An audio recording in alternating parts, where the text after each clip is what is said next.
That's what we want. Okay. Unfortunately, it's also moisture sensitive. Okay, so the traditional glass ionomer cements are actually all powder liquid mixed. There's an acid-base reaction to it. Then it got even more interesting because in the 1980s, that's why they thought, okay, glass ionomer cements have the advantage of fluoride and the certain bond to the tooth structure. Okay, why can't we make it a bit stronger? So they added resin to it. Okay, so when they added resin to it, you could actually light cure it. Okay, it changed the properties of the cements a lot. Okay, it became dual setting.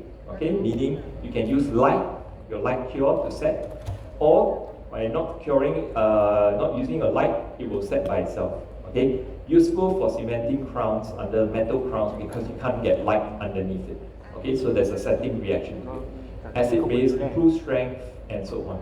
Okay, and then we move on to where we are right now. Okay, which is the adhesive revolution, which we call it, 1990s until now. Okay, that's where you have the understanding of the hybrid layer.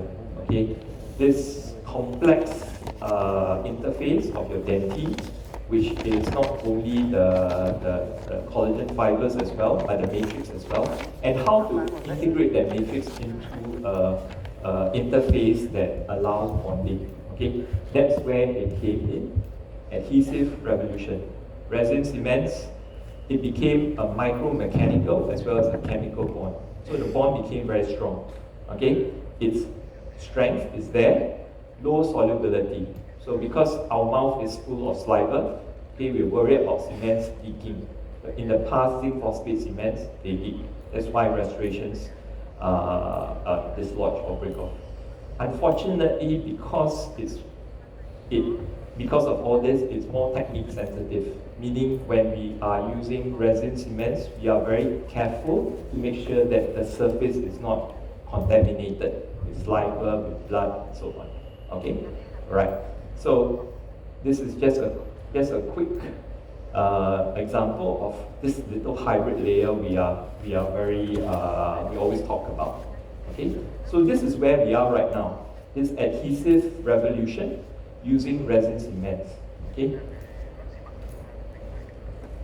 we are always faced with many restorations. It's very complicated. Okay, in our practice, we are going to cement things like your crowns.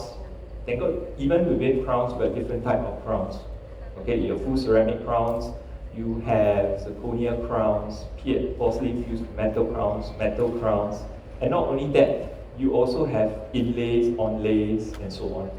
So there's so many things that we need to cement. Okay, so it's actually very complicated. Even at the bottom here, you can see the cast posts and cores, okay, which we also do very often, acid etch bridges, and so on.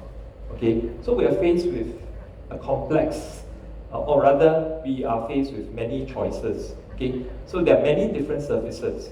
Okay, so we sweat by thinking of the many different surfaces. Not only in terms of restorative material, these are all the materials that you're going to cement.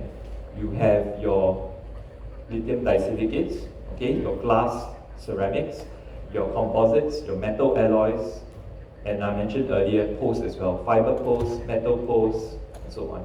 Okay? Then you have another layer to think about, which is your cement. Okay? You got the material, you got cement, and eventually you also have your tooth. So there are many combinations, okay, what to use.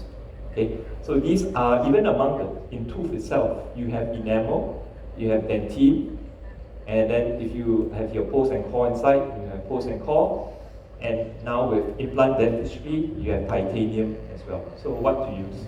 These are the things that we will always be faced with, and we want to try to simplify things. I am always of the opinion, dentistry should be as simple as possible.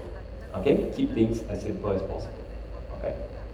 So the choice of cements can range from, at the one end, your zinc phosphate, polycarboxylate, glass ionomers, all the way to resin modified. So in terms of this, it is different reactions.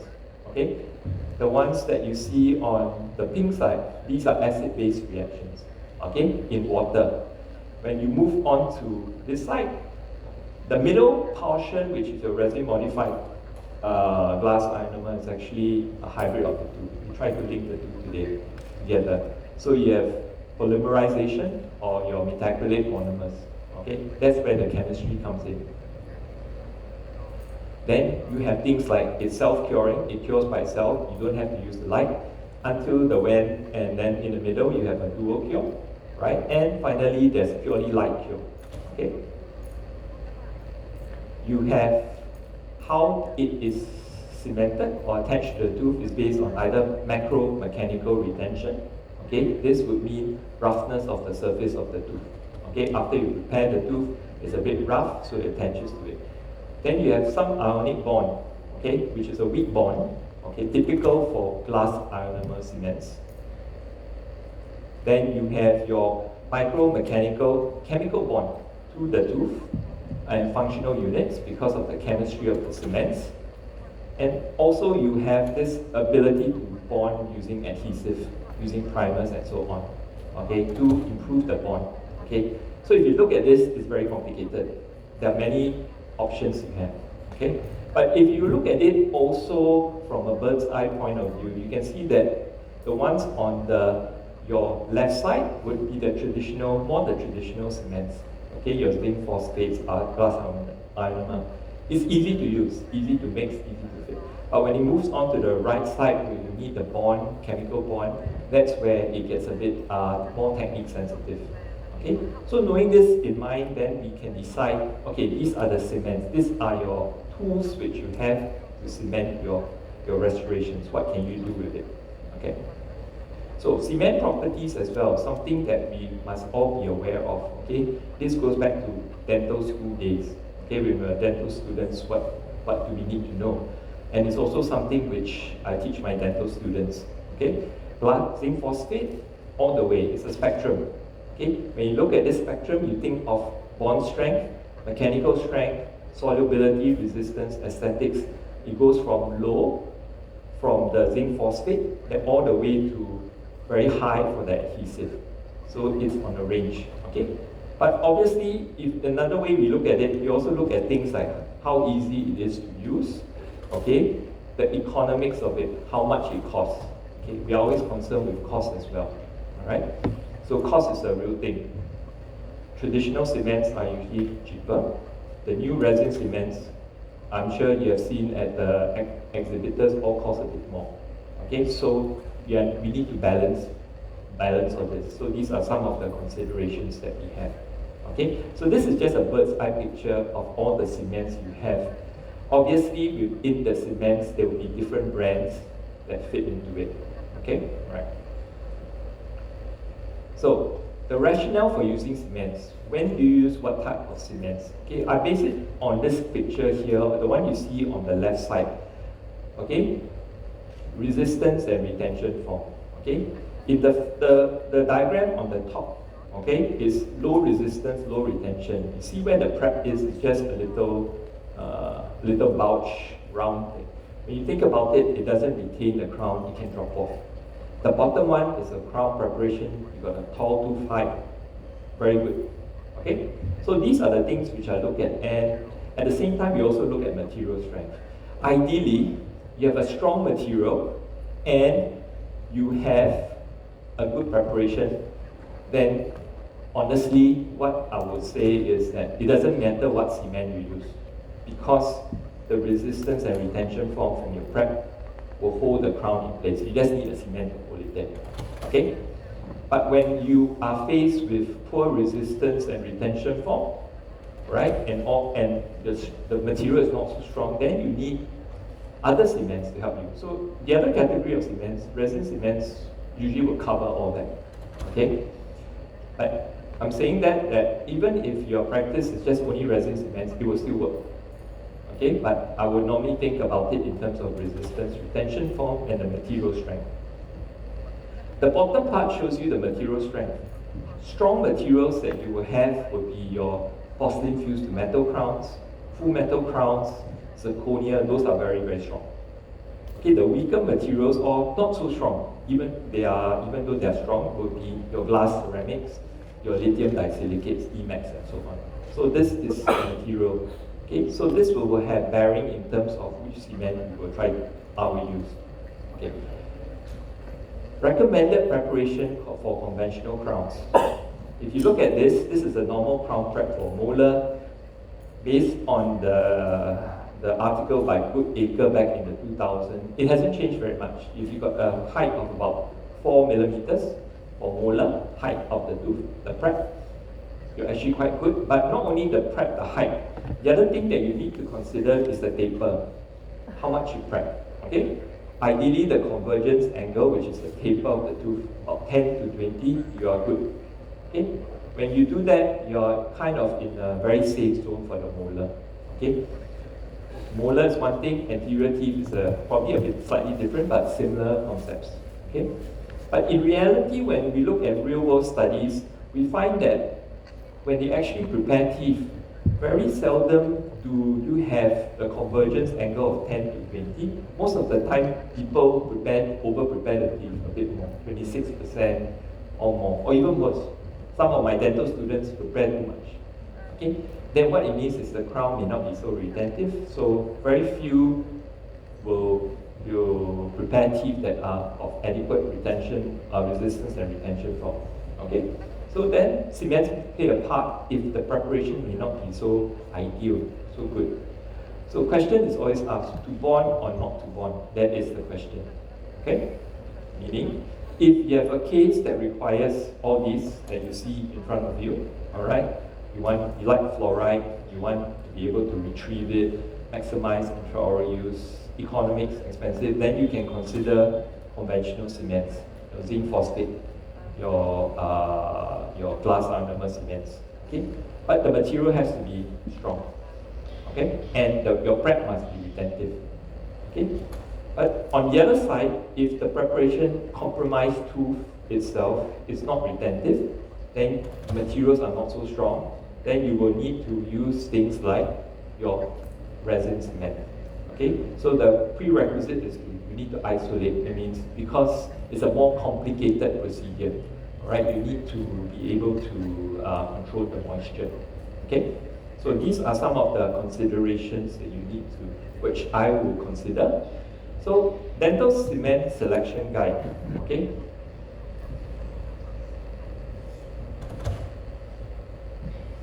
So these are the indications, and what it means with the indications is that this is the material, okay? Zirconia, glass ceramics, resin base, okay? Zirconia, we all know. Zirconia, I normally will equate if you have a zirconia crown with a metal crown, same. Right, they're same materials because they have a metal oxide layer. Okay? Glass ceramics will be the common ones that we are very familiar with, EMAX, lithium disilicate, or something like that. Resin-based ones will be your composite inlays, and so on. Okay, right. So knowing this matrix will show you corn is actually conventional cements. Okay, your conventional cements which I mentioned, which you're very familiar. SAR stands for self-adhesive cements. Okay, commonly ones that are available like your like Reliance, okay, something like that. And then when you're talking about adhesive cements, then you go to the full range where you actually use the real bonding agents. Okay, these are something to consider. But just a note of caution when it comes to the veneer section. I typically would want to use a purely light cured resin cement. Okay, the reason why it is that because of when it comes to dual cure, there are certain chemicals in dual cure, the amines that are there, that tend to, over some time after you cement, may degrade and change the color of your very nice white veneer which your patient has. The last thing I want is for the veneers which I put into my patient's mouth to change color because of the cement. Okay, so I purely use the light cure. Okay, but day to day, I'm always concerned about whether to use a conventional cement or a self-adhesive or adhesive cement. Okay. So which materials are suitable for conventional cements? Using conventional cements like zinc phosphate, your resin modified GICs. It can be conventionally cemented if you have these type of restorations. Okay, as I said, metal restorations, zirconia restorations, and even lithium disilicate. Okay, some people think lithium disilicate restorations always have to use resin cement. Okay, yes and no, depending on the thickness of the lithium disilicate.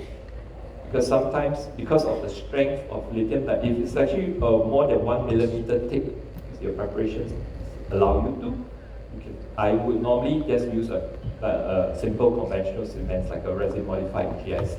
It works quite well. Okay. When can you not? These are the things. Any of your feldspathic, your traditional feldspathic glass ceramics, lucite reinforced glass ceramics, resin-based ones like your composite crowns, and lithium disilicate, which are thinner, less than the one. Okay? Manufacturer will tell you the lithium disilicates should be at least 1 millimeter for sufficient thickness. So if it's 1 millimeter of thickness, I will use a resin cement. If I got more than 1.5 or 2 thickness, I'm actually quite comfortable to use a conventional cement. Okay, so knowing the strength of the material, that guides me into what material to use. Conventional cement protocol for success. Okay, it's all this.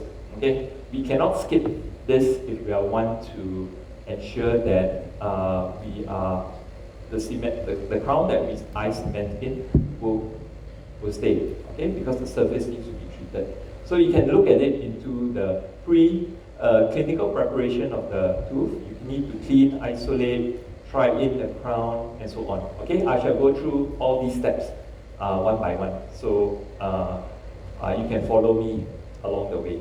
Okay, first step. Okay, patient comes back to you on your chair. You take out your temporary crown. Right, you need to clean up the tooth. The lab gives you a nice crown. You want to cement it. Okay. Right, so you need to clean and isolate that particular tooth. Okay, so what should I do? Okay, mechanically clean the tooth. You know, you take your rubber cup, pumice, rinse with water, air dry, leave the dentine moist. Okay, also depending on your tooth is whether it's root canal treated or the tooth is still vital. Okay, if it's root canal treated, it's okay. You just clean it up. But then when it's vital, you're very concerned about the dentine, okay, or making it sensitive. Right. Don't. Okay. With resin cements, you try to avoid all these. Okay. You try to avoid using eugenol material, temporary cements, and all this. But most of the time, you will not use any of this. Okay. You will not use this to touch the tooth. All right. So it's one of those things that we know we shouldn't do, and most of the time we don't because it's not in our practice to do it. Okay? The only concern sometimes people are is that when it comes to temporary cements, the temporary cements contain eugenol. Okay, so if you're using resin cement, it may be a good choice to avoid using temporary cements with eugenol. Okay? But even then, I personally feel that even if it's the temporary cements with eugenol, you can actually clean it up very thoroughly and the surface is actually quite alright. Good to go. Okay? Right. So it's actually very simple cleaning, right? Nothing complicated. Okay? So when you clean it, right, you can clean with the brush and pumice and so on. Many ways of cleaning it. Whichever way you like to do. Okay? Some of you will have your own preferences. My take is I just take a rubber cup with pumice and water and just clean the tooth. Make sure I remove all the surface. Okay, sometimes I even use the ultrasonic scaler just to clean off the surface. It's quite straightforward. Okay, that's the cleaning of the tooth. Okay, the other thing you need to do is probably think of isolating because as I mentioned earlier, if you're using resin-based cements, adhesive, you need to make sure that you have a clean environment, a dry environment, no saliva, no water, blood. Okay, so there are things that you can use, rubber dam. Some people use even retraction cords and so on, and some hemostatic agents as well. Okay. Generally, I find that the isolation shouldn't be much of a problem unless the patient's oral hygiene is very, very poor. You know, you take out the temporary crown, the gums are all bleeding, and it's really something that you need to manage. Okay, all right. So isolation for adhesive bonding. Okay. After you've done the cleaning, the next step here in part of the checking is obviously you try in your crown. Okay, this is where you take your crown from the lab, very nice. You put it on the tooth, you check whether it fits. Okay, so this is the try-in of the crown. Okay, you can try in first for your fit and aesthetics, and in this case, some people like to try in with the rubber dam as well, because you want to cement the case. Okay, all right. Well, a tip with trying in your restoration. This is the anterior, posterior is similar, like a molar. What I normally do is the first place I check is always the proximal contacts. The proximal contacts are the ones that always prevent the crown from sitting down. Okay, I just use an articulating paper, put it in between, and press it, and I pull. Okay, I must be able to, when the crown sits, I must be able to use my floss to go through. Okay, because we want our patients to floss their teeth. If they cannot get their floss too, then the contact between the teeth is too tight. Okay, so this is how I check for the fit. Then when it comes to checking the occlusion, the bite, I always check careful with checking the bite, especially for your full ceramic crowns, like a lithium disilicate, especially posterior. Okay, I generally get them to gently bite down. Don't bite too hard, because it's happened many times. Patient just suddenly decides to bite, the crown splits because the occlusion is high. Then you have to send it back to the lab. Okay, so gently bite, check, excursive as well. Okay, so this is the aesthetic try-in. And for aesthetic try-in for the front teeth, all veneers, there will be things called the try-in paste. Okay, try-in paste is for clinicians to decide. You know, if you need to modulate change the colors, then you can try using that. Okay. But I generally don't like to use try-in paste. I don't use try-in paste at all. Okay, because if I'm doing a veneer for the front tooth, if I put it in the patient's mouth, there are only two things. Patient will say okay or not okay. Okay. I don't really, not say I don't believe, but I rather be very certain that using the cement which I'm using, right, not changing the cement color, the patient's acceptable. Okay. So, but if you want to use try-in paste, please go ahead, because some of my colleagues are very comfortable with try-in paste. I don't like to use it. Okay. I just put the veneers in the mouth or the crowns in the mouth. Ask the patient to look at it in the mirror. Patient say okay, okay. If it's not okay, then we will normally take pictures, send it to the lab, and ask them to change the color or stain it as well. Okay, so these are the things which I would do in my practice. Okay, but if you're using a try-in paste, please go ahead. You can place it on. It's good because it's water soluble. You can wash it off, and the patient get to see it. Okay. Right. After you've done that, you will need to prepare your crown or your veneer for the final cementation. Okay, meaning you check the occlusion, everything is fine. Okay, I am going to cement the tooth or the crown right now. What can I do? Okay, so this is the part where you, especially during resin or adhesive dentistry, you need to pre-treat the surface depending on the crown which you're using or the restoration you're doing. Okay, so these are the common materials that you will use. Your zirconia, glass ceramic, resin. Okay, so if you break it up into these three categories, you have an idea of how to treat the surface. Okay, zirconia metal, simple. You can sandblast it. Most of the time, it would be prepared from the lab. You get it back from the lab. Metals will be usually sandblasted and clean. Zirconia as well. Okay, but please check with your lab. I always talk to my lab and find out what they use, how they treat the surface. Okay, that's important. When it comes to glass ceramic, same thing. In the lab, they usually use hydrofluoric acid to etch it, okay, because of the different chemistry of the glass ceramic. And finally, for the resin base as well, the common ones that are composite as well. Okay, so this is an overview of what material that, how to treat the material. Sandblasting. Okay, if you have a sandblaster in your clinic, you can use the sandblaster to clean it.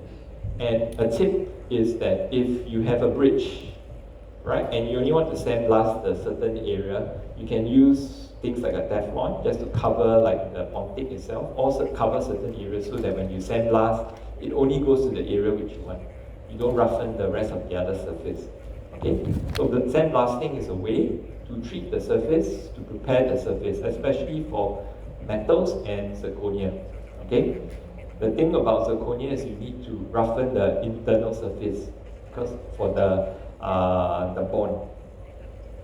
Okay, so zirconia treatment. Okay, many people are using zirconia right now. So the recommended workflow. Okay, what to do step by step? You do the try-in, you sandblast it, fresh and clean micro retentive surface for bonding. Okay, you normally want to sandblast it after you try it to keep it as clean as possible. Another way to manage it is that after you sandblast it, you can do a try-in and then you clean up the surface. Okay, cleaning the surface with additional cleaning steps. Okay, these additional cleaning steps will be things like your sodium hypochlorite. Okay, the ones that you use for all cleaning agent as well. Okay, some companies will sell a cleaning agent to clean the surface, which is also useful as well for zirconia. This is zirconia. Okay, right. So cleaning of pre-blasted zirconia, the literature has shown that you should just use the one on the right side. Sodium hypochlorite, all right, the bleach which you use, sodium hypochlorite you should use for endo. Keep the surface clean, all cleaning agents. Avoid using the rest because they're not very, they're not good enough. Okay, especially phosphoric acid. Okay, so most of the time you will not take out the one, you just use the one on the right. Okay, this is for zirconia. Okay, it's important to remove the saliva that contaminates the internal of the zirconia. Right, that's very important. Okay, because saliva actually reduces the bond of the sandblasted zirconia. So knowing that that's a contaminated surface, remove saliva, better bond. Okay, right? So it can be restored with cleansing agent, your sodium hypochlorite, and so on. Okay, which is quite easy. Just take it, clean it off, and rinse it off with water. That's good enough. Okay, right. So you can see from here that the highest strength is actually after cleaning with sodium hypochlorite. Okay.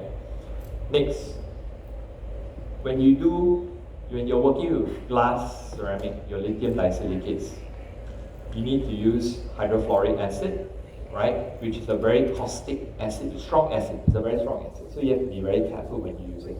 Okay. A lot of times the lab will actually use hydrofluoric acid to treat the surface first when it comes back from the lab. Okay, so hydrofluoric acid, you need to pre-treat the surface. If you find that it's too flimsy, like in this case, which is a veneer, you can actually put it on a holder, like a little silicone putty to hold it. Okay, right. Then you have to wash it off. Make sure you wash it, rinse off all the acid that's there. Typically, hydrofluoric acid is usually this yellow color, easy to see and easy to remove. Okay. Then you wash it with water, spray with water, and then totally air dry it. When you do that, it becomes like etching enamel. Okay, when you etch enamel, it's got this frosty part onto the surface. Okay, you should be able to see it so you know that the surface is nice and clean. Okay. So the workflow for this is the glass ceramic. Just now was the zirconia. All right, dry, hydrofluoric acid, wash it off, and you get a good bond. All right, you try it in and also clean it off. In this case, you can use your cleaning agent. Alternative workflow is optional, but most of the time I don't do this. The first part is good enough. All right, I always like to keep the steps as simple as possible. All right, this is glass ceramic. Then things that you can try using. You use some cleaner or even phosphoric acid in this case. Okay, but if you skip this step, it's totally fine. All right, as long as you've done the hydrofluoric acid and so on to prepare the surface. This is preparation of the surface itself. Okay, when it comes to the resin, hybrid materials, these are the common ones that may be available in. They are available in Singapore. Some of it is available in Singapore, like shofu block. You have the lava, right, from 3M. Your Vita Inamic, also very popular as well. So these all can be treated accordingly. But whatever it is, knowing the material that you have from the lab, it's always good to find out what's the manufacturer's instructions. Okay? Different manufacturers may have slightly different instructions. So it's always good that I find out what it is. Okay? So you have done that. The next step, you're going to put the restoration. You need to prime the surface of the tooth. So you're priming the surface. This is where you need to put the primer on the fitting surface of the tooth. So back to remember the two big categories. You got your zirconia metal and your glass ceramics and resin hydride. So you break it up into these two groups. For the zirconia, how it works is that the primer is actually a phosphate monomer. Okay, it requires that for adhesion. So this is the chemistry part of how it bonds. For the glass ceramics, the primer is based on a silane. That's why when you're talking about lithium disilicate, you always say you're going to use the silane agent. Okay, that's why they use the word silane. Okay, to actually prepare it or prime the surface, condition the surface for the bonding. Okay, so this is a lot of the chemistry. I shall not bore you with the chemistry, but just give you an idea of where it is. So zirconia, this is the zirconia surface which you have. Okay, what it does is that if you are using, typically remember things like MDP, which is recommended for zirconia. It works on it because it attaches to the zinc zirconia oxide surface. Okay, the oxide on the zirconia actually will form a bond with the MDP. Okay, if it's not zirconia, metal, let's say metal oxide, metals, it works the same because of the oxide that's there. Okay, right? If you're using a self-adhesive resin, it works similar. It bonds to the oxide layer. That's what you have right now.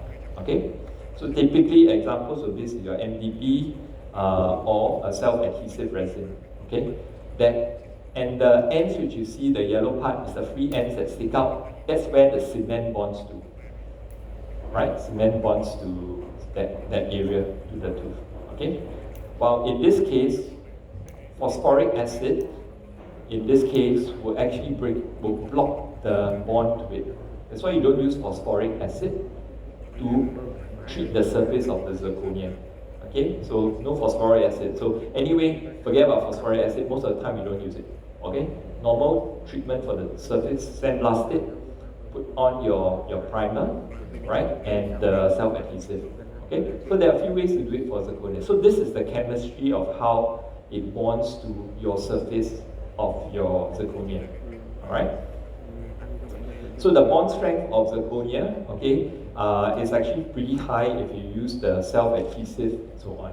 This is some studies that show the bond strength, okay, of zirconia to cement. Okay. Sorry, the font, it's a bit, I should have changed it. Okay, okay, that's zirconia and metal. Now we're going on to the next type of material, which is your glass ceramics. Okay, you put your silane coupling agent. Okay, all right. It is available. It's usually separate, but nowadays most of the companies some of the companies will put the primer, okay, metal primer and the silane together in one bottle, okay, instead of a separate bottle. Okay, in the past, or now it's still available, the silane coupling agent could be in a separate bottle by itself. Okay, so this is a silane coupling agent right in the middle, and then what happens is that this silane coupling agent, after the surface of the glass ceramic has been treated, it will bond. There's a chemical bond to it. Okay, that's where you have this bond. And then the free end of it that sticks out, that will bond to your cement. Okay, that's how it works, right? So the evolution of silane. Back in the days, or many years ago, there were always like two bottles. Okay, one A, one B mixed together. Then after that, it moves on. And currently, we are at this juncture where companies like 3M will come up with one bottle that will contain the silane agent, all right, as well as the primer for the metal, all in one bottle. Okay, that means for me as a dentist, I don't have to carry so many bottles. The last thing we like in our practice is so many different bottles sitting in our drawer. Okay, then the worry is always this one expire, this one expire. You spend so much money. If you have one bottle that does many things, I will use that one bottle.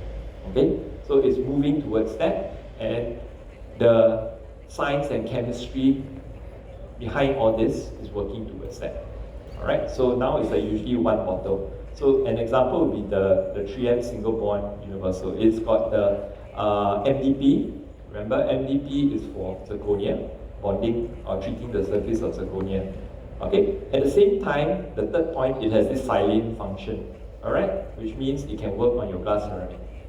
So, meaning if you have a zirconia or Emax crown, I just take the same bottle and I treat the surface. Okay, that is an advantage of that. So we don't have to think so much. Okay, instead of getting another bottle. Okay, so obviously when you apply this, it's a water-based ethanol. You just need to air dry it a little, just to evaporate the ethanol and so on. Okay, so that's the single bottle. The bond strength of the ceramics is pretty good. I mean, this is just some more studies to show that after 1 year, right, the bond strength is still there.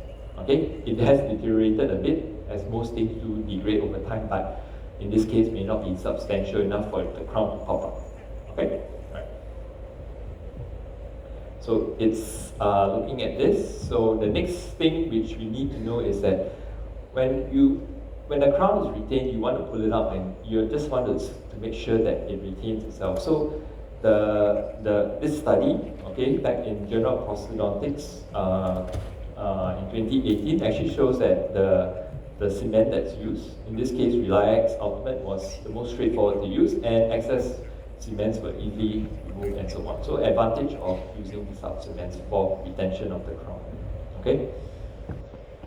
In the range, you can see that there are many within the company. There are many different type of brands of the products itself. Okay, you can see on the pink one is the Reliax Luting cement. This is your GIC resin modified GIC type. Okay, then you move on to the next one. The yellow one is the self-adhesive. All right, and then you got the ultimate and you got the veneer. Okay, so there's a whole range of it. So, but this table does show. If I have this in my mind, I will know that if I got this material, I know which material to use. Okay, it's something along those lines. Okay, and if it's zirconia, this is how you treat it. If it's glass ceramic, then and so on. Okay, so this is a quick table for me to remember what cement to use for what. Okay, so that still understanding the science behind it. Okay, knowing the chemistry behind it, how do we then prepare the surface? How do we prime it? Simple. You can just get the adhesive on the micro brush and rub it onto the surface. Okay, then very simply air dry it to remove the alcohol, the ethanol, as well as the water, and then you protect it from light before you sit, because it is actually self-curing together with the cement. Okay, so you're ready, the crown, you're ready to cement. This is a set. After it's treated, you just coat it, air dry it. Actually, the next step, I'm going to cement already.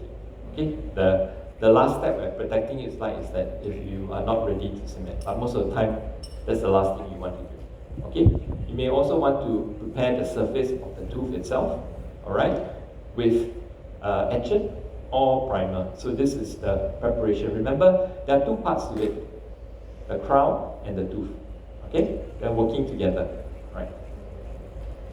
So conventional cements, your zinc phosphate, your resin modified GIC, you don't have to do anything to the surface of the tooth. Alright? You just have to make sure it's clean and you're ready to cement. Okay? Right. Then when same with self-adhesive, meaning your examples like your Reliax U200, you just have to clean the surface, ready to cement. Okay? So very easy.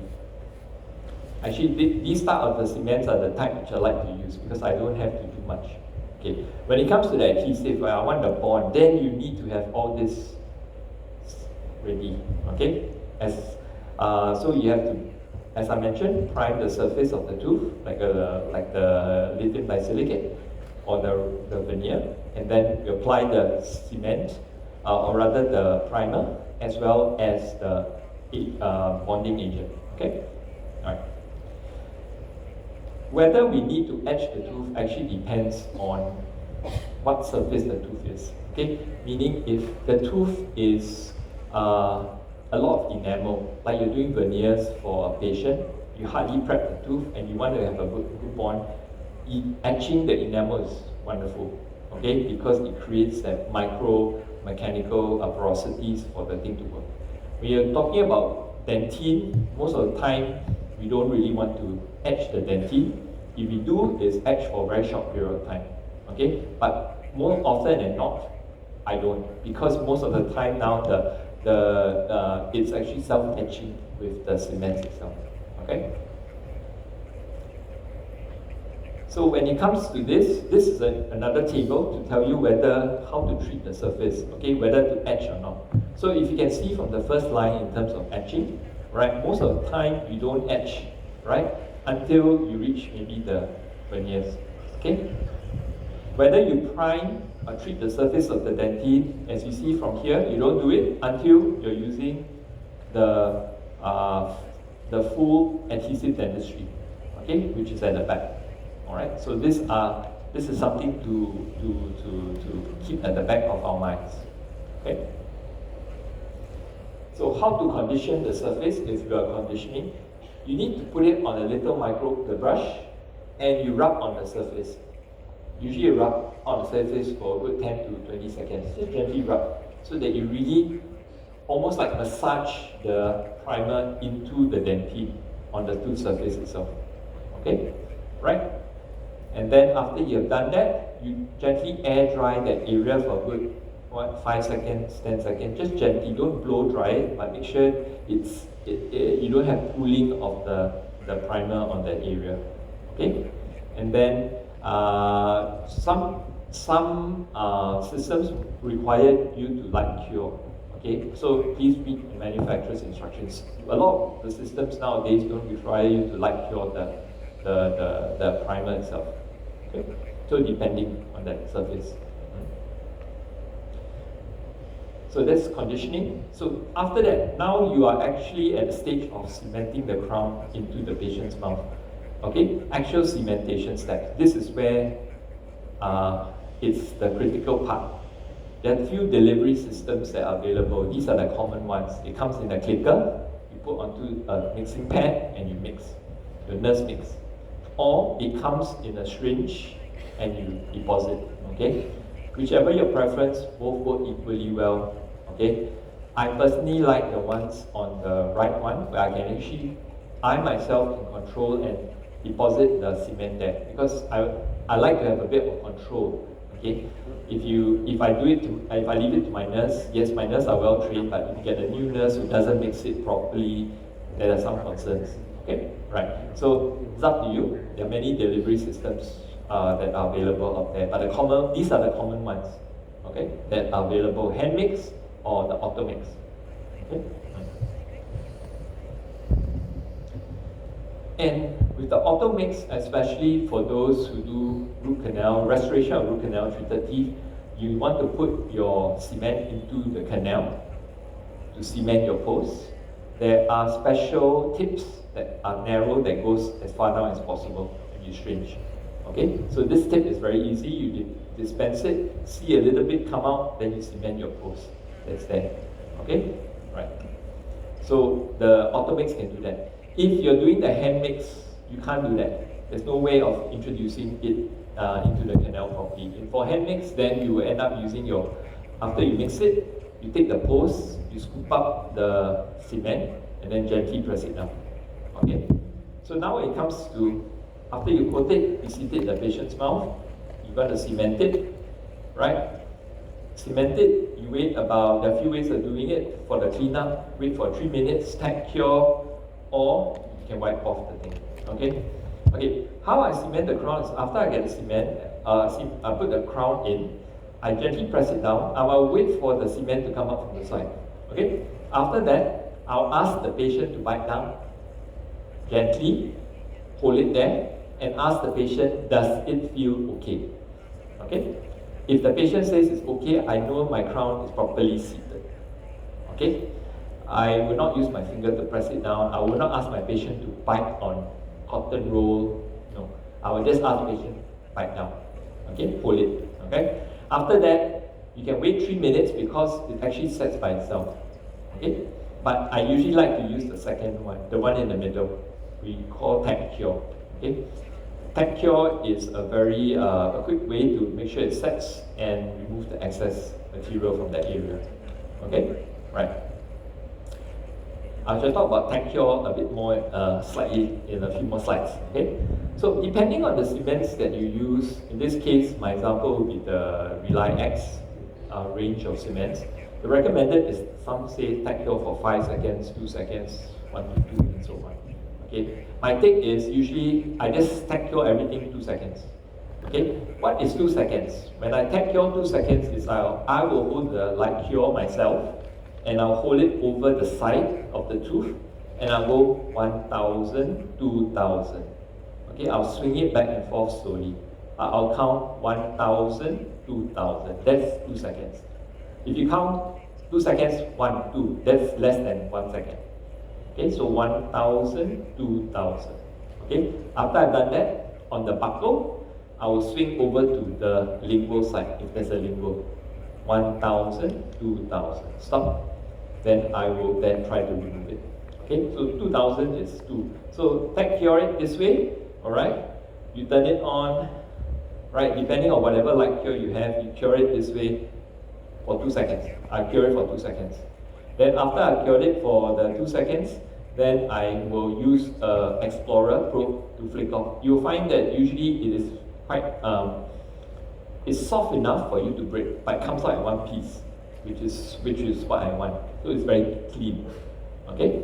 Another way to do it is some people like to cement and then they will use a gauze to wipe it, and then they use things like glycerin for it to self-cure and so on. Okay? But my take is, my simple technique is usually to tag cure that area. Okay? To remove the excess cement.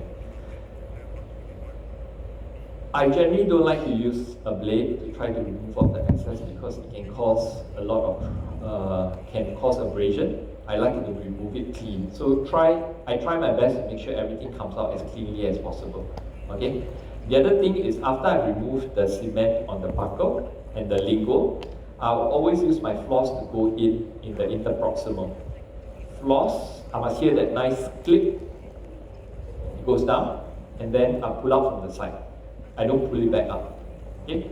Pull out from the side, the mesial, the distal. If I can floss through, I know my patient can floss through. Okay? That's important. Alright? Sometimes, if you're worried about cement flowing to the neighboring teeth, you can use Teflon. Alright? It's a simple tape that you just put on the teeth, like you're doing composite resin for bonding and so on. Okay? It's a very good material to use and a very simple material to use for bonding. Alright? Or preventing it to stick to the neighboring teeth. And finally, you need to do the last stage, okay?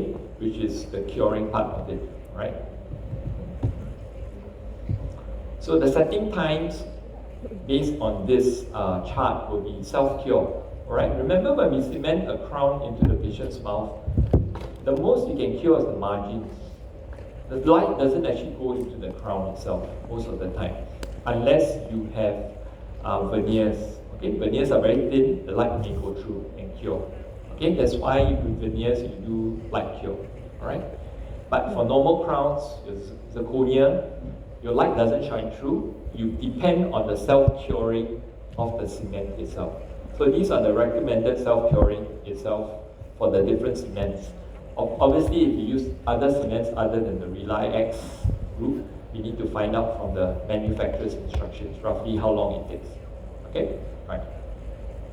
So this is the setting time, curing time, and obviously the last part you want to do is just to finish off the restoration. Okay? Finish off is easy. Hopefully all the cement comes out very clean. I'll do very little, maybe a rubber cup polish. I won't even use a stone to touch it because whenever I use a stone, it may roughen the surface a bit more. Okay, usually it's quite clean, right, when I remove it.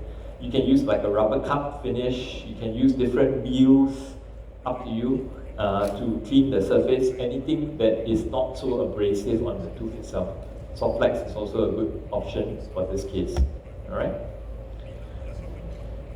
Finishing the interproximals, you can use little strips to go in, but if it was a well-fitted crown and you remove it, usually there won't be much excess cement on the side. It should come out quite cleanly. You should be able to use a floss, super floss to clean it underneath, and you should be able to clean that area as well. Okay? So in view of this, I've come to almost the end of it, alright? Just to give you an overview of the different type of restorations. Firstly, if you have a metal crown, okay, you can use conventional cement, right? Your normal cements, probably a resin-modified GIC. My choice would be a resin-modified GIC, as easy to use, as easy to mix, and predictable. Okay, right? This is an option. Then when it comes to zirconia crowns or your fiber posts, then I would think more of maybe a self-adhesive cement. A good thing to use is a RelyX. I use a RelyX. In Singapore, we have a RelyX, different RelyX. Okay, it's slightly different from what you have here, but the chemistry is very similar. Okay, very simple to use. It has the self-adhesive bond, which I want, right? Self-etching on the surface. So there's a chemical bond as well, and it's retentive. Okay.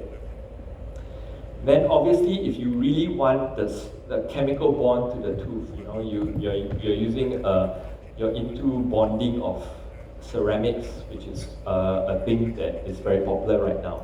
Then you will use things like a RelyX Ultimate. Okay, it's an adhesive resin cement. And obviously, on the other end of it, you will need the bonding agent.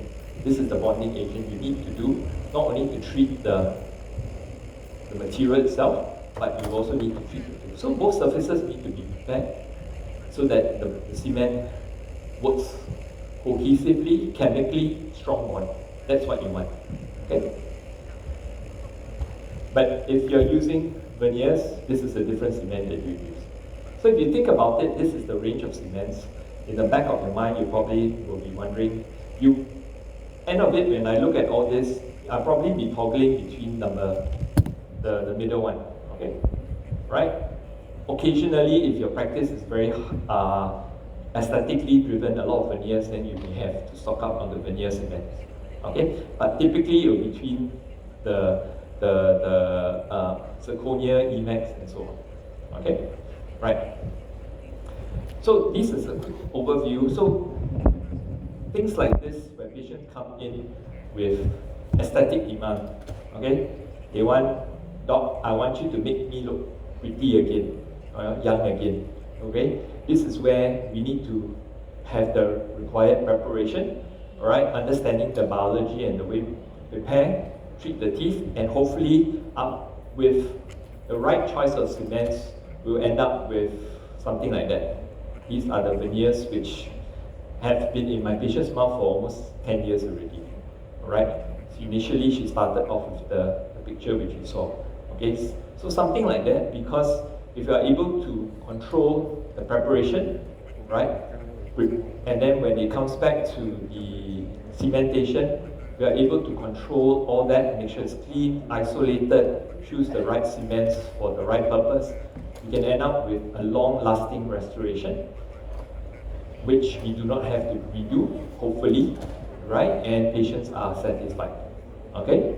So I will, at the end of it, I would just like to thank you for bearing with me for the last 55 minutes or so on the last few sessions for this conference, and I'd like to thank you.